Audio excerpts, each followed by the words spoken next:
5 raisons de jouer aux échecs régulièrement. Donc aujourd'hui, je vais te parler un petit peu de ce jeu ancestral, un petit peu le plus vieux jeu au monde. Je vais te parler des échecs.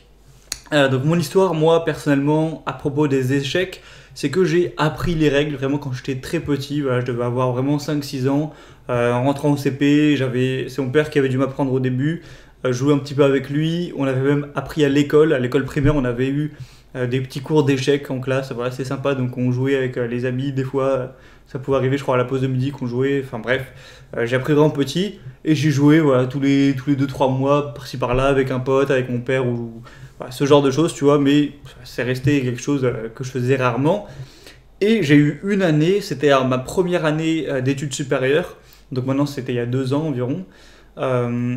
Où je m'étais mis à fond dedans. La raison est très simple, c'est que je me faisais super chier en cours. Mais vraiment, voilà, je me faisais chier en cours, vraiment. Sauf que, à la différence du lycée, j'avais mon PC portable avec moi, donc ça me sauvait. Et du coup, je traînais sur des sites où je jouais aux échecs en classe, voilà, plutôt que d'écouter parce que c'était clairement plus intéressant. Et du coup, j'ai passé l'année à jouer très régulièrement aux échecs, à faire 4-5 parties par jour. Du coup, même chez moi, parfois, je rentrais et je jouais. Et du coup, pendant cette année, j'ai pas mal progressé. Je me suis construit un petit niveau, même si, voilà, pour des gens qui jouent très régulièrement depuis des années, c'est un niveau qui est ridicule. Mais voilà, ça va, j'étais assez bon. Et du coup, voilà, ça m'a donné envie de parler des échecs. J'en parlais plus, du coup, avant, parce que quand j'étais en première année, je faisais des vidéos déjà à l'époque. Et du coup, je parlais beaucoup d'échecs par-ci par-là, mais aujourd'hui, j'avoue que j'y joue plus. J'y joue beaucoup moins en tout cas, mais peut-être pourquoi pas reprendre. Mais du coup, aujourd'hui, c'est temps de parler de moi. Je vais te parler de 5 raisons que tu peux avoir qui sont intéressantes pour toi de te mettre à jouer aux échecs, donc pour te développer personnellement. Ça peut être très intéressant, tu vas voir, et je vais t'expliquer du coup pourquoi moi je me suis mis à y jouer, ce que ça m'a apporté, tout ça. Donc pourquoi, attends, je suis un petit bug. Pourquoi pas, toi, tu t'y mettes à y jouer aussi régulièrement et ce que ça peut t'apporter. Donc la première raison, c'est que ça apprend à prendre des décisions rationnelles. Parce qu'aux échecs, tu vas pas prendre les décisions, donc jouer avec tes émotions. Tu vas pas te dire ah putain mais sa reine elle m'énerve, j'ai une dent contre elle, elle fait chier, elle me saoule donc j'ai envie de faire ça en fonction de ça. Non, il n'y a pas d'émotion. Tu dis clairement cette pièce elle rapporte ci, cette pièce elle rapporte ça, moi je perds ci, je perds ça, et tu fais des choix les plus rationnels possibles, avec des calculs, avec un stratagème. Et en fait c'est intéressant parfois de réfléchir aussi comme ça dans la vraie vie. Dans la vraie vie souvent on va être tenté de réfléchir avec ses émotions, de se dire ah oui mais lui ou voilà, sur un coup d'émotion t'écoutes une musique triste, tu vas être d'humeur triste, t'écoutes une musique un peu énervée, tu vas être un peu tu vas avoir un certain état d'esprit, t'écoutes une musique, enfin voilà, tu vois ton état d'esprit il change beaucoup. Moi je parle beaucoup de philosophie de vie etc, mais au cours de la journée, dans le temps présent, en fonction des émotions qu'on vit, on pense différemment. Même moi aujourd'hui, avec tout le travail que j'ai pu faire sur moi, ça peut m'arriver d'avoir des petites périodes dans ma vie où je suis un peu triste et du coup, voilà, je suis pas heureux ni rien. Et voilà, enfin, ça change, tu vois, c'est comme la météo. Et le fait de jouer aux échecs, ça t'apprend à prendre des décisions sans te concentrer sur tes émotions, donc de manière uniquement rationnelle. En tout cas, ça t'essaye de faire ça. Et c'est intéressant pour ta vie de prendre plus des décisions rationnelles que des décisions émotionnelles pour tes objectifs à long terme qui demandent de la rationalité, pour mettre de l'argent de côté tous les mois, investir, pour se forcer à faire les choses intéressantes, manger bon pour la santé, lire, progresser sur soi, faire son sport. Tout ça, c'est des choses qu'on n'a pas envie de faire, qui sont désagréables, mais quand on fait des choix rationnels, on les fait parce qu'on sait qu'à long terme, ça nous rapportera plus de bonheur que les autres choix.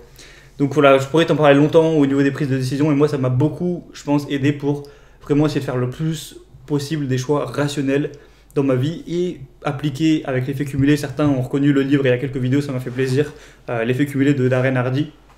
Et bien, au bout de quelques années, de faire des choix rationnels, les petites actions quotidiennes, tu te retrouves avec une vie qui s'est bien améliorée. Et moi, c'est littéralement ma vie en fait. C'est pour ça que je fais des vidéos sur le développement personnel. Deuxième raison, c'est que ça apprend la patience, le sang-froid, la stratégie. J'aurais pu mettre, en gros, c'est un mélange. En gros, voilà, ça apprend à être stratège un petit peu dans la vie. Alors certains vont peut-être voir ça un petit peu négativement, mais tu peux être stratège et faire le bâtard avec les autres. Tu peux être stratège pour des causes complètement saines. Dans tous les cas, ça peut t'aider. Tu veux monter ta boîte, tu vas faire une stratégie, par exemple, de marketing, ou pour apporter de la valeur aux clients et tout, c'est intéressant. Tu veux, bref, dans plein de domaines de ta vie, voilà, à toi de trouver lesquels. Tu peux utiliser des stratégies et c'est intéressant. Ou même par exemple, je sais pas, tu veux faire une surprise à un ami, tu vois, un truc qui est positif, qui va faire aucun mal à personne, bah, ça peut être une stratégie pour réussir à qu'ils ne l'apprennent pas, etc. Enfin bref, ça peut, dans plein de domaines de ta vie, te servir d'être stratégique.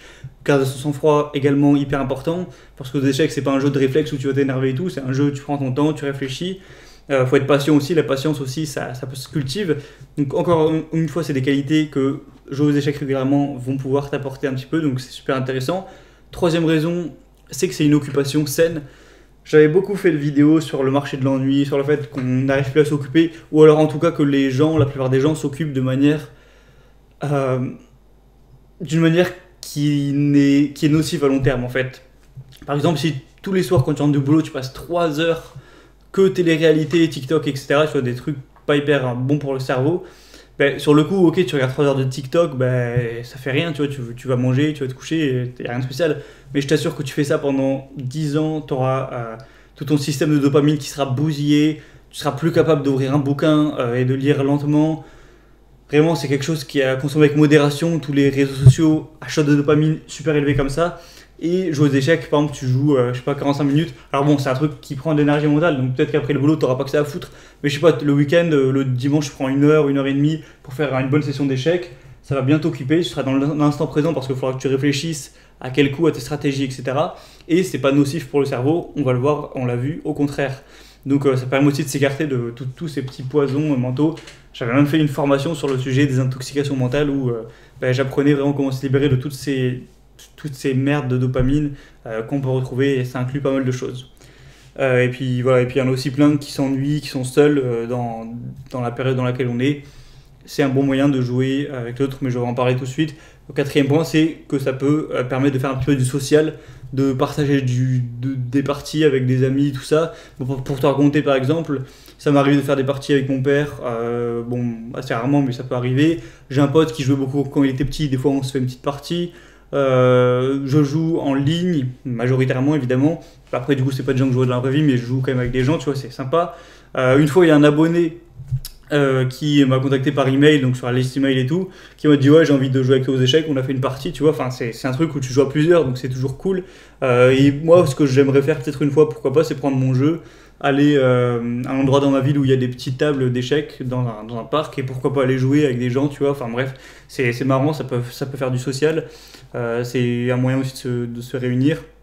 J'avais même une idée une fois que j'avais eu, c'était de prendre des abonnés, etc., de cette chaîne et qu'on fasse des activités, pourquoi pas du coup jouer aux échecs ensemble, tu vois. Bon, bref, c'est une idée comme ça, mais voilà, c'est un truc que tu peux faire à plusieurs, donc c'est toujours cool, voilà, tu peux pourquoi pas te faire des potes avec ça, ou partager en tout cas des bons petits moments, parce qu'encore une fois, je rappelle la petite citation de Into the Wild, donc qui est dans le film, je sais pas si elle est dans le livre de base, mais qui dit « Le bonheur n'est vrai que quand il est partagé ».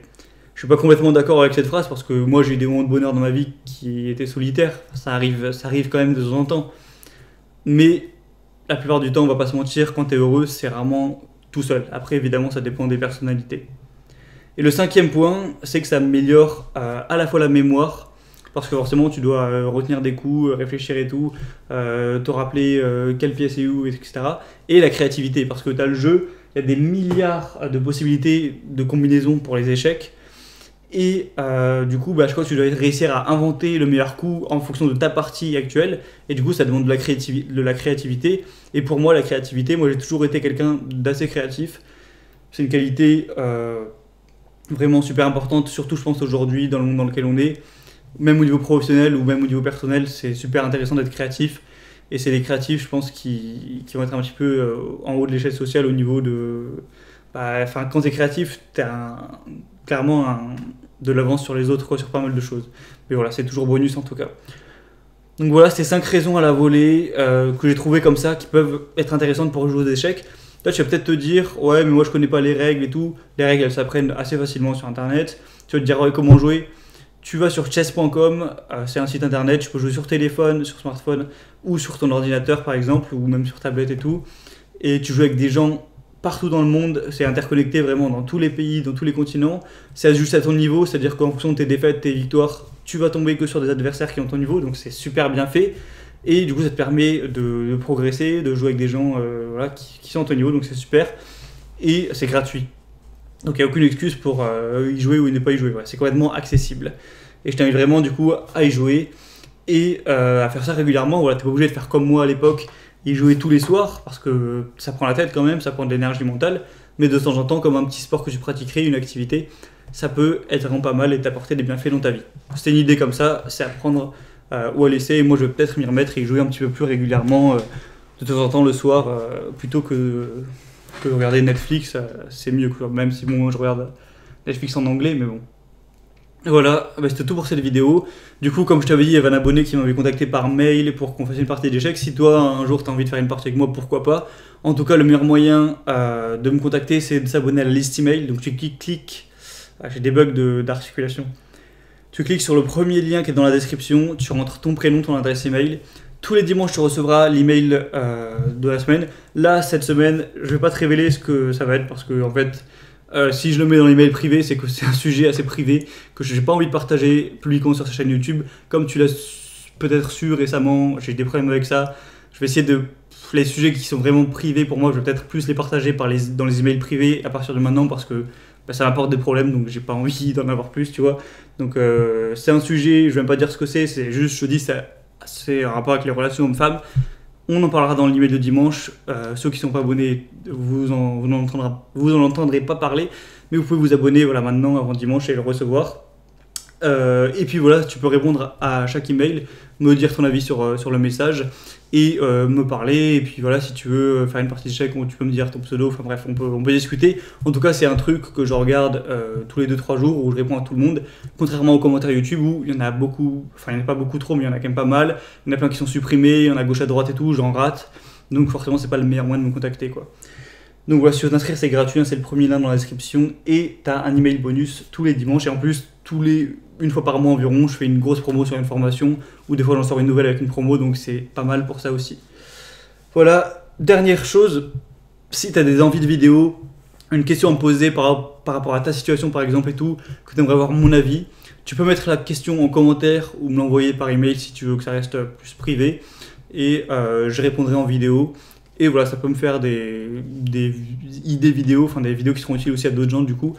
Donc voilà, si jamais tu as une question, une idée, un truc à me proposer, tu mets ça dans les commentaires ou par email et je le ferai probablement si c'est une bonne idée. Voilà, c'était Gabriel, bah écoute, je te laisse ici, donc n'hésite pas à jouer aux échecs, c'est vraiment sain je pense. C'est un petit jeu sympa et même moi aujourd'hui, pour te dire, j'ai arrêté tous les jeux vidéo, je joue à aucun jeu vidéo, alors que c'était ma vie quand j'avais 13 ans, tu vois. Comme pour dire que vraiment on peut changer, les gens changent et moi je change constamment et même quand tu regardes mes vidéos il y a 1 an, 6 mois, j'ai changé depuis et dans 6 mois, 1 an j'aurais changé également, tu vois. Bref, je pense que je vais m'arrêter là, c'est le soir, j'ai envie de discuter un peu quoi. Je te dis à la prochaine, c'était Gabriel, allez ciao.